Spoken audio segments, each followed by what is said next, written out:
नमस्कार दोस्तों, स्वागत है आपका अपने इस चैनल स्पिरिचुअल ट्री में। दोस्तों, आज के इस वीडियो में हम आपको बताएंगे कि मृत्यु के बाद और पुनर्जन्म से पहले एक आत्मा के साथ क्या क्या होता है, किन किन चीज़ों से उसे गुजरना पड़ता है, कहाँ वह चली जाती है और क्या करती है, क्योंकि इस बारे में भगवान विष्णु ने पहले ही गरुड़ पुराण में बताया है विस्तार से। तो आज के इस वीडियो में संपूर्ण जानकारी हम आपको बताएंगे कि एक आत्मा मरने के बाद और पुनर्जन्म से पहले किन किन स्थिति से गुजरती है। आपको बता दें कि गरुड़ पुराण हिंदू प्रमुख धर्म ग्रंथों में से एक है। किसी की भी मृत्यु के बाद घर परिवार के लोग ब्राह्मण द्वारा ये ग्रंथ को सुनते हैं। इस पुराण में भगवान विष्णु ने अपने वाहन गरुड़ को मृत्यु से संबंधित अनेकों गुप्त बातों के बारे में बताया है। आखिर मरने के बाद जीवात्मा यमलोक तक किस प्रकार जाती है, इसका विस्तृत वर्णन गरुड़ पुराण में मिलता है। गरुड़ पुराण के अनुसार जिस मनुष्य की मृत्यु होने वाली होती है वह बोलने की कोशिश करता है लेकिन बोल नहीं पाता है। उसकी सभी इंद्रियां बोलने की, सुनने की, सोचने की सभी बिल्कुल नष्ट हो जाती हैं, जिस कारण वह बोल ही नहीं पाता है और जड़ अवस्था में लेटा रहता है, यानी बिल्कुल हिलडुल भी नहीं पाता है। और इसके बाद उसके मुंह से झाग निकलने लगता है और लार टपकने लगती है।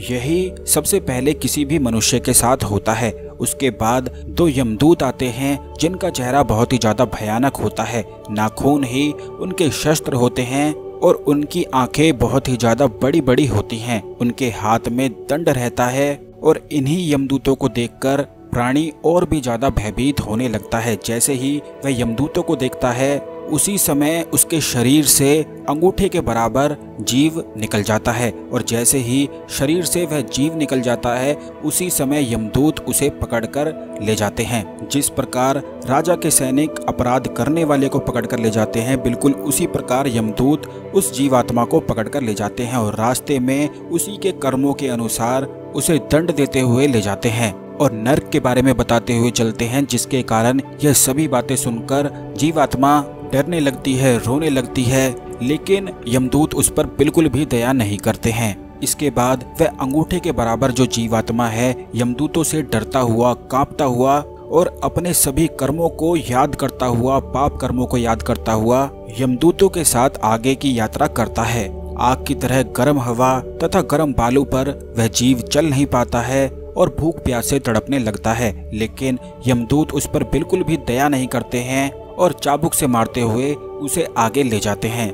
जगह जगह वह जीव गिरता है, बेहोश हो जाता है, फिर उठकर चलने लगता है। इस प्रकार यमदूत जीवात्मा को अंधकार वाले रास्ते से यमलोक ले जाते हैं। गरुड़ पुराण के अनुसार यमलोक 99,000 योजन तक फैला हुआ है। जो लोग नहीं जानते हैं उन्हें बता दें कि योजन वैदिक काल में लंबाई नापने की इकाई है और 1 योजन 4 कोस के बराबर होता है। वही यमदूत उस जीवात्मा को ले जाते हैं और इसके बाद वह जीवात्मा यमराज की आज्ञा से यमदूतों के साथ फिर से अपने घर आती है। घर आकर वह जीवात्मा अपने शरीर में पुनः प्रवेश करने की कोशिश करती है, इच्छा करती है, लेकिन यमदूत के बंधन से वह मुक्त नहीं हो पाती है और भूख प्यास के कारण रोती है।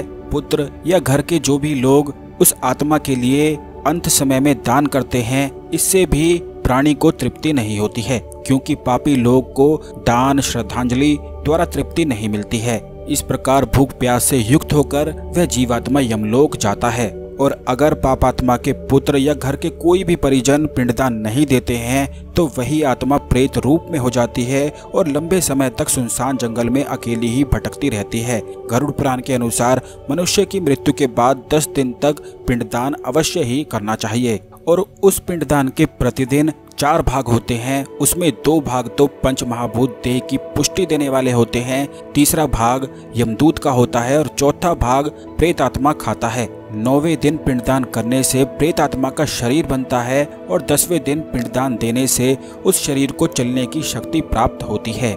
जब भी शव को जलाने के बाद पिंड से अंगूठे के बराबर का शरीर उत्पन्न होता है, वही यमलोक के मार्ग में शुभ अशुभ फल को भोगता है। पहले दिन पिंडदान से सिर, दूसरे दिन गर्दन और कंधे को, तीसरे दिन हृदय, चौथे दिन पिंड से पीठ, 5वें दिन नाभि, छठे और 7वें दिन से कमर और नीचे का भाग, 8वें दिन से पैर, 9वें और 10वें दिन से भूख प्यास आदि उत्पन्न उत्पन्न होती है। ऐसे पिंड शरीर को धारण कर भूख प्यास से व्याकुल प्रेत 11वें और 12वें दिन तक का भोजन करता है।